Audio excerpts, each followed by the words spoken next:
What do you do with these two superstar players who you gave up everything? You gave up a player in Shea who's already better than one of them, if not at times feels like both of them. And more available. And is available, yes. More available. And more available. You have this insanely deep roster, so you have the flexibility to keep making moves, but you also are looking down the barrel, and I don't think this has necessarily gotten brought up in specifics because we're not sure how it's all going to roll out with the new CBA.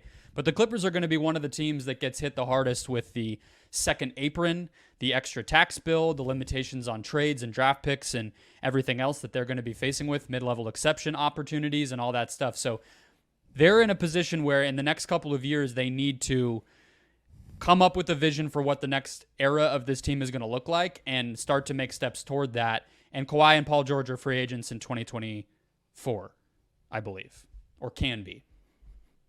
Yeah. Mm-hmm. I think you maybe just got to blow it up. I think I'm there. I think if you're them, can you count on the availability? Could you talk yourself into one more run? Yeah. But I think you got to start prepping for life after Kawhi and Paul George at some point. And I think the time is now. Maybe that means trading Paul, and maybe Kawhi's like, okay, like if Paul's gone, I'm gone too, and you trade him. You know, like maybe it's just like Kawhi in Miami would be like where I would be like Miami should try to do that. Miami is one of the only teams I feel like outside of the Clippers who's like, Kawhi, you want to play 20 games a year? Come on over. Yeah, it's either that or I want like the oddballness of like Kawhi playing for Tibbs. Tibbs would. Where Tibbs is like, yeah, he'll Tibbs play would need a moment to himself if he heard that news. It's like, I get better Luol Deng. You know? Like, who doesn't play as much. Who I don't even have to worry about overplaying and running into the ground because that's already happened. Like, count me in. Yeah. Except the fact that he'd be like, I need him every night. And he's like, yeah, I can't start Kawhi in the playoffs because he like didn't play 82 games for me. Let me ask you this. Which of them has more trade value right now? Kawhi. Kawhi you could trade, and I think you could talk yourself into him helping you win a championship. Paul George is not quite there. Like, he's very, very good. But, like, his ceiling is nowhere near what Kawhi is. Kawhi looked like the best player in basketball for, like, 2 months. And I understand the injury stuff, but it's like, if you could talk yourself into it, I think you'd get more out of Kawhi. Yeah, Kawhi being the best player in basketball, I think, is a little bit of a stretch. But I said over the last couple, there's a stretch for a couple months where he looked like he the best controls player in games as well as anybody. I'm right there with you. Look what he just did before he got hurt against the Suns. One of those games. Like, I mean, that guy could come on. Yeah. It's like I'm just saying he was great. He was. He made our top 4/5 list.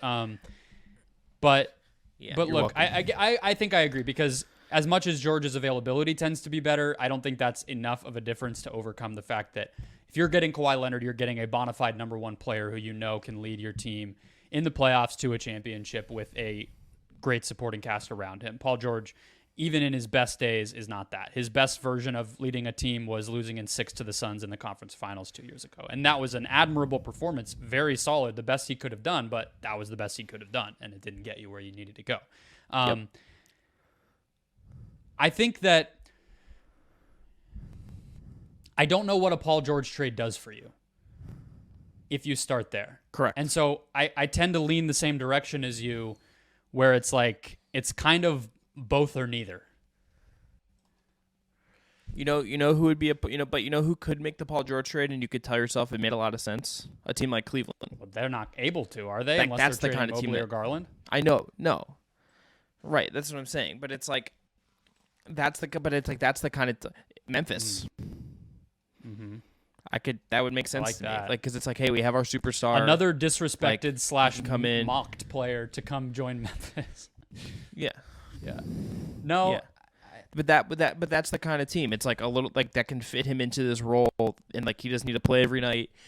Like if he can't, like that has a clear need, can assume some of the playmaking duties from these other really good players on the team, can help defensively on the wing. Like that's the kind of team that he would provide. So that's the most not my value concern. to. There's a million. Every team would want Paul George. It's more so what is LA getting back What are the Clippers? I hate calling the Clippers LA. I don't feel like they've earned that. What are the Clippers getting back to make it worthwhile to like trade Burbank. Paul George? That's more where I was coming from. A team with Kawhi and Paul George, I feel like you're going to pick that 10 times out of 10 over a team where you still try to keep Kawhi, but you have now, Desmond Bain and like Zaire Williams and a pick. It would be a team, I think, that like a Memphis or a New Orleans that has a little bit of desperation and has a need and overpays with their plethora of draft picks. That's the team. Those are the teams. It's the teams with a lot of assets and a clear need and a need to do something. And then they overwhelm you and you say, well, we're getting a bunch of the picks back that we lost from doing this in the first place. And we can start to recover that way. That's what I think you're looking at. Is that enough? I don't know, but that's the offer you're getting. It's like Herb Jones. But what does that do? What does that do for the Clippers? Is what I'm trying to get at. That doesn't feel like it ends with a result. If you're keeping that's more Kawhi, it's nothing, right? It's like if you're keeping Kawhi, it doesn't really do anything. But if you're not keeping Kawhi, it just allows you to tank. It allows you to properly tank, and Jason Preston can start a point guard next year. That's your end game. That's right.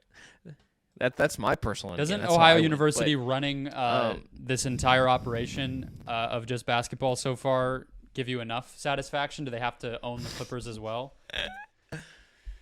Yeah, we're actually buying the Clippers from Steve Ballmer. Good luck. Me and Peter King and Don. Yeah, we absolutely. Me and boxing promoter and alum Don King are just pulling together some money over on the side. Don't worry about it. I don't even know if Don King's alive anymore. Rest in power if he isn't. So I think that's well. But it's a reset. It's if Steve Ballmer wants to restart his Windows computer, that is the LA Clippers. Mm-hmm. This is the way to do it. Yeah, it's kind of like the Jazz, right? Is there another way? It's what Danny Ainge got to do last summer with the Jazz, and now all of a sudden, 1 year later, we feel awesome about Utah. They got a nice new coach. They got a breakout season from one of the guys they got back. They got a nice rookie in Walker Kessler and some other vets that are continuing to produce, and they got even in-season trades to keep adding to their stockpile. The Clippers are opening a new arena. You can trade. Do they want, whatever young guys from Memphis to be on the banners when they do the unveiling of the new Inglewood Stadium? Here's the thing, though. I think they will have the same problem the Nets have in New York, which is that I don't know if anyone's going to care that they matter that much. It's like they will have a hardcore dedicated fan base that loves them. But are the Brooklyn, it still felt like New York was like a Knicks thing more than it was a Nets thing, even with KD and Kyrie on the Brooklyn Nets.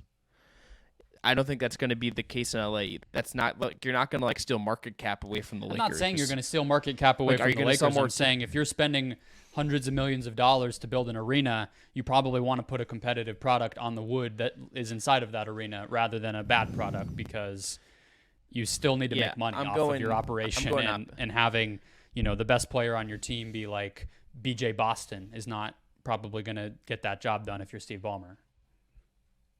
No, but I also think you're running a lot of risk with the Kawhi part of this as well, and there's not an easy answer for any of that. It's all going to be, I think, very tricky for them to navigate. And then he wonders, what does that mean? Does Ty want to stick around if they go rebuild? Does he be like, all right, I'm gonna take a year off or something?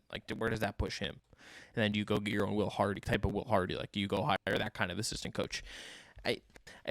Especially, and I wonder too, and this is kind of a noble, and this is maybe a good place to kind of end this. I wonder how the looming CBA changes will make them kind of view this. Do they need to reset just to kind of build back financially in a different way?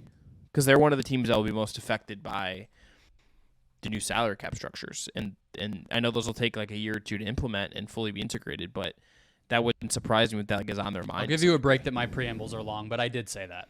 I do feel like they need to. It's okay. Sorry, I was looking up You're their good. salaries You're and good. who else they could trade. And I ramble a lot of guys things that up, they could so I trade for. had the But it's Kawhi, the Paul George. They got to get their things Yeah. set up, and I do think that matters because I feel like they right now are very top heavy, and then they have these middle contracts, and even a younger, like we talked about with, you said the difference between Trey and Beal is one is a max off of a rookie deal, one is the biggest possible max, and that is, the difference of $10 to $15 million. So even if you reset with a little bit of a younger angle, you're going to make your roster cheaper that way, and maybe you don't have Robert Covington making $15 million sitting on your bench, and you just start to be a little bit more tactful with all that stuff. I'm not sure, but there's not an easy answer. It wouldn't surprise me if at some point in the next few weeks we heard, Chris Haynes or somebody say they're beginning conversations about what the future might look like. Steve Ballmer has called a meeting with Kawhi Leonard in San Diego to talk about how to proceed. Something like that. That would not shock me.